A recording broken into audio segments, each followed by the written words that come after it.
Well, it's the news no Coug fan wants to hear. Washington State is losing their star quarterback to the transfer portal. Head coach Jake Dickert tells us more about the deal that John Mateer turned down and how he feels about the recent changes to college football. At the end of the day, he wanted to play on a bigger stage, and I think that was the main cause of most of this. With the big stage comes big money, and Washington State's big offer wasn't enough to keep their biggest star in the building. It was 7 figures. You know, it was strong. It was everything that I could have imagined and more. That's a huge deal, but it's likely wherever John Mateer is going next, he has a higher offer. And even though Mateer is a recent addition to the portal, he probably won't be without a team for very long. Schools are technically not supposed to reach out to players until they've officially entered the transfer portal, but Dickert knows that's not the case with many guys on his roster. Well, I think the first step is realizing there are no rules. That's the first step. I mean, tampering is now part of it. It's a word that's a buzzword for everyone to use.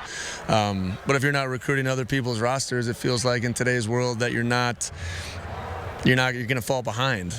This step for Mateer didn't seem like it came lightly. He took time with his family over the weekend to make the final decision, and he let his teammates know his choice Sunday night. Obviously, always hard kind of seeing a teammate leave.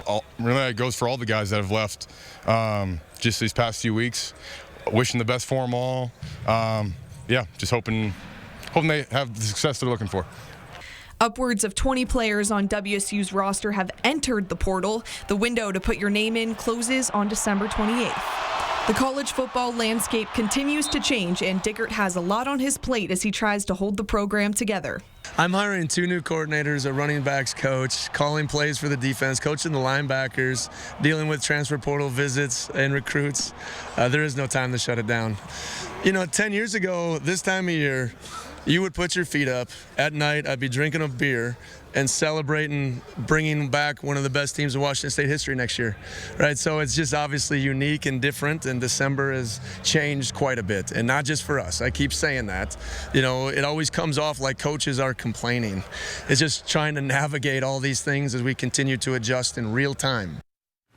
Well, obviously the Cougs are still on the roster are looking ahead to that bowl game. It's the Holiday Bowl against Syracuse on December 27th. Dickert says he's excited about backup quarterback Zevi Eckhouse to get those reps with the ones. You got to feel so bad for Coach Dickert, though. Just that last soundbite in your story of like all the things he's having to do to just try to hold things together here. Well, what I had to ask him too, I was like, does your brain ever shut off? After practice, you get to go home and relax? He's like, no. No. Like, did you hear that list of things he has to do? Unreal. All right, Chris, over to you.